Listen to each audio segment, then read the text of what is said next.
फिर है कुछ कल्पना से कुछ योग्यता से। तो इसमें है एक्सरसाइज है 2 के मूल्य प्ररक प्रश्न और विचार।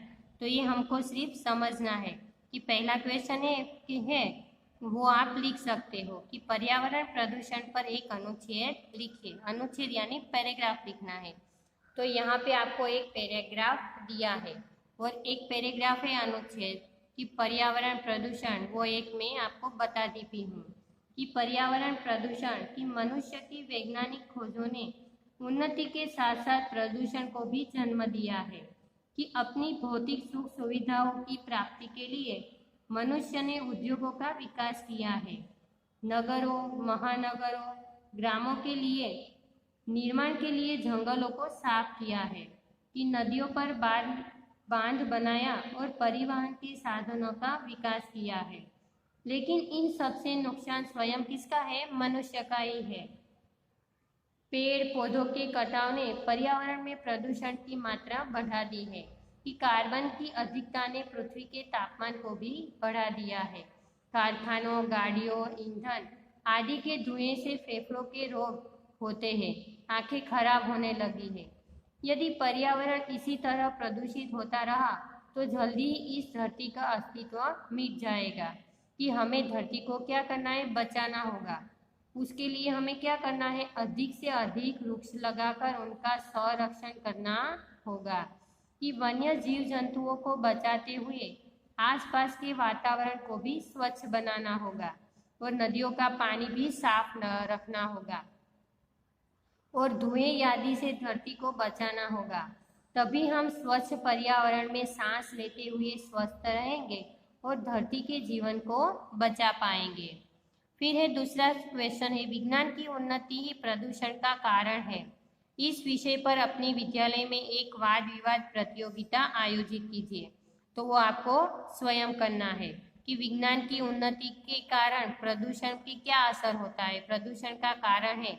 तो वो एक पैराग्राफ आपको लिखना है। फिर है तीसरा क्वेश्चन जल संरक्षण वृक्ष बचाओ से संबंधित पोस्टर बनाकर कक्षा में लगाइए।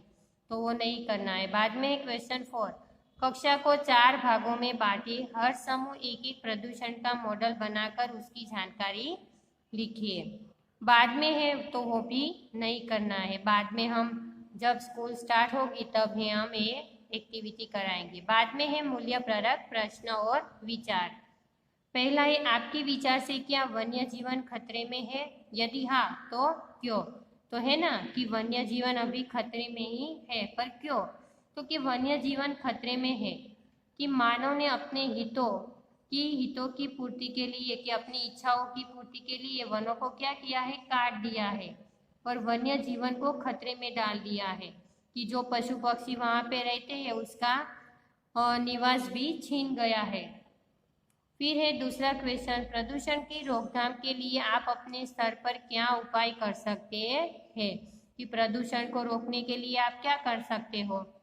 तो कर सकते हैं ना हम कि हमें कूड़े कहाँ डालना है? डस्टबिन में ही डालना है। इधर उधर हम कचरा नहीं फैलाएंगे। आसपास का जो वातावरण है हम स्वच्छ रखेंगे। नदियों में कोई भी कचरा ना डाले, कूड़े ना डाले, वो भी ध्यान रखना होगा ना। तो हमारी तरह से जो बन सकते हैं प्रदूषण के रोकथाम के लिए वो हम करेंगे कि वृक्ष लगाएंगे और उसका संरक्षण करेंगे। बाद में एक यहाँ पे अनमोल वचन दिया है कि प्रकृति अपरिमित ज्ञान का भंडार है। पत्ते पत्ते में शिक्षापूर्ण पाठ है, परंतु उसे लाभ उठाने के लिए अनुभव आवश्यक है।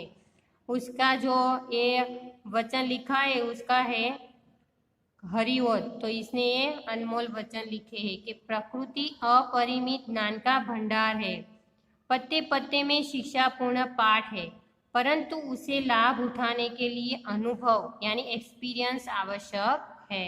हरिओत। फिर है बुद्धि विलास कि दिए गए शब्दों से नए शब्द बनाइए। काल नए शब्द, उसका हमें समानार्थी शब्द लिखना है। तो उसका आएगा कालांतर, पत्थर पथरीला, स्वस्थ स्वस्थकारी, विष विषाक्त, जल जलयान, अनेक अनेकानेक, प्रकृति तो प्राकृतिक, मधुर मधुरता, समाज, सामाजिक, बुद्धि यानी बुद्धिमान,